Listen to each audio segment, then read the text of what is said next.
Are you proud of him? Oh, you're not going down the cheesy route, are you? No, you're not going anywhere. We don't do any of that shit. I know, yeah. Right? We don't do any of that shit. No cheesy stuff. No, that doesn't happen.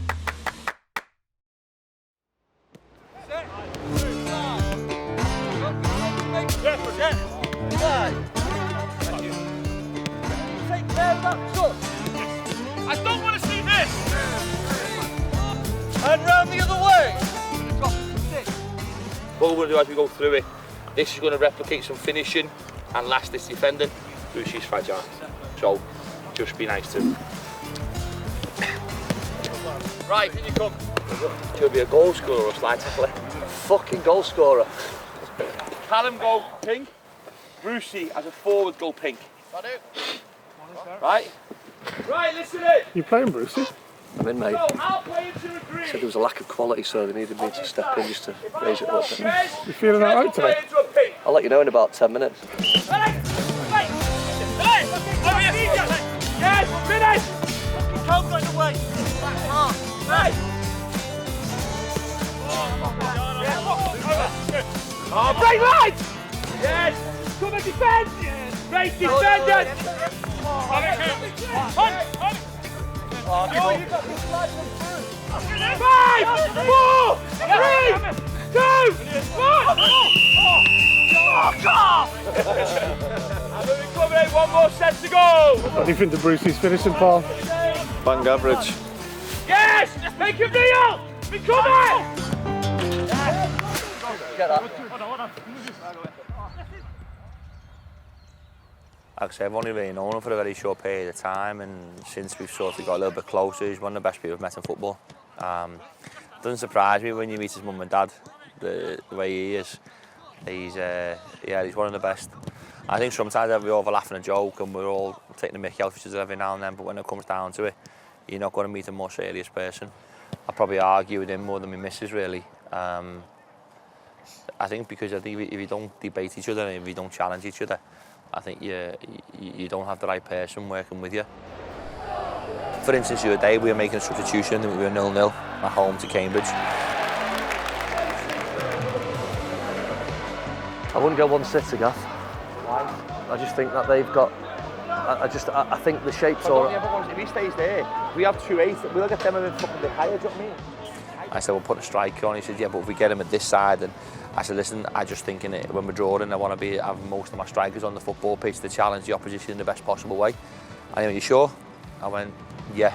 He challenged it. He asked if I was sure multiple times. And I actually said to him, if it goes wrong, I'll take the blame for this. So he made me analyse it, but also accept responsibility for it. And that's a gift in itself. And what do you think makes a good assistant manager? A good assistant manager is, I suspect, someone who is willing to say the opposite to the manager when he really feels it, but only when he's absolutely sure. I think a manager needs comfort of someone alongside them that supports their decision making and isn't constantly sort of, if you like, in their ear. But I think what they do need to be is brave enough at the right time when they're really sure to say the opposite and make them aware that they're doing the wrong thing. That's time!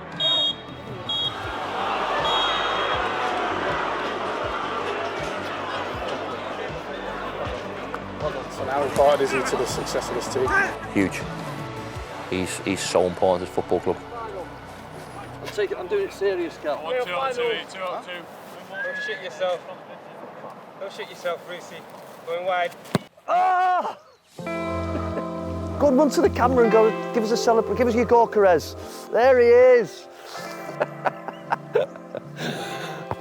So we've got a problem with Lenny at the minute because he's obsessed with Haaland, as you can see with the hairstyle. But thankfully he's got his Man United kit on. Hello, mate. Hello. Come on. Oh. Are you okay? You say hi. Yeah, there we go. Come on, Elvis. Elvis is the family dog. He's 9 now, he's getting old a little bit. His back legs aren't great, but he looks like me trying to run around, to be fair. Just shuffling along. Does your dad live nearby? Yeah, he just lives over there, look, you see? Through there. He's a noisy neighbour. Yeah, we just back onto one another at the minute, so works out quite well. And there's a pub about 200 yards away. I might take you later, which isn't the best of things to have on your doorstep. So Matt's married to my sister, Amy. They've got little Lennon, and they've got another one on the way. So yeah, Matt was with Salford last year. He retired a year ago. He's been a bit of a miss, to be fair, because he scored a lot of goals for Salford, so. You okay, mate? I'm all right? Did you two ever play against each other? Yeah, a couple of times. Hull, Fulham, I remember. Have you told them about the story when Dad was manager of Sheffield Wednesday? Was he Sheffield Wednesday? The last kick of the game. Was it? No, it wasn't. He was at Villa, wasn't it? Villa, the 3-1, yeah. So we're all in the box watching the game. God. And I think it was one of the first times Matt's dad had been. We won 3-1. We won 3-1. Was it 3-1? Yeah, we beat them 3-1. My memory's not the best, but he scored a worldie. Absolute worldie. It was like a volley, wasn't it? Straight in the top corner. Did you save it? Yeah, so all the Aston Villa supporters were going absolutely nuts at me old man, saying, bloody Bruce, crap. And the son-in-law scored the winner. Talk about family loyalties. Huh? You know what I mean? I know. I think I played him 5 times in my career, and I think he was 3-0 up at one point in time, so to get 2 back and salvage some pride was important, I think. So, yeah, it did feel good. How good was he, though?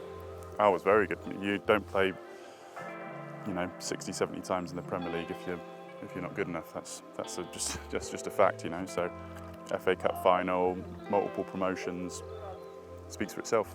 So yeah, career he can be proud of. I would have loved to have played in the Premier League. It was the one thing probably that I hacked it out for about 11 years in the Championship. Never got that opportunity in the big league, which would have been great. But yeah, definitely I didn't have a Championship promotion to my name, let alone a couple. So yeah, fair play. Yeah, let me put him in the house. I want to put him in the house. Elvis, get off! Get off that! Get off, you little... Come on. Ugh. Want to get that on camera? Meat and 2 veg on a Wednesday morning. Your dad's got a bigger house than you. Sometimes in life you've got to know your lane, haven't you? You know what I mean? And he just accepts it. But yeah, he has, yeah. Fight the cameraman. Oh, hey. Former rain. I know. This is Maggie. She's the guard dog. Some guard dog. Whoa. Big squeeze. Whoa. Are you okay? Oh, you're all. I can't see it. How was last night? Played really well, the lads. Oh no, I've seen 50 minutes of it. Yeah, they played really well. You must get the Ferrari on camera. The tractor through there, that's where I spend all my time to get away from the missus. Just don't tell anyone. I've caused some problems on that, by the way. Jesus Christ. Like what? Oh, I've hit fences and bloody all sorts. What was he like as a kid then, Steve? Who, this one? Yeah. I don't know, it was that long ago, I can't remember. Well, I just said that As before. a kid. Well, he was always into football when he was young. To start with, it was trackless because we lived in Norwich, so every tractor was on the go. So yeah, but it soon became apparent that football was going to be his way, you know. Is it nice to have him living next door? It has its moments, of course it does. But yeah, it's a lovely place to live. We're quite lucky. So right back there, look. I think if you ask anyone who's followed in their old man's footsteps in any profession, they have an impact on your life. It's always nice having someone who's been there and done it to lean on as a player and now in management as well. So I'm lucky in that respect. This is what you're going to see this now, lads, and see how close this pub is. Did that factor into your decision when you bought the land, Steve? What, the pub was 250 yards away? Oh dear. I'll answer that, yeah. Yeah. Had a lot to do with it.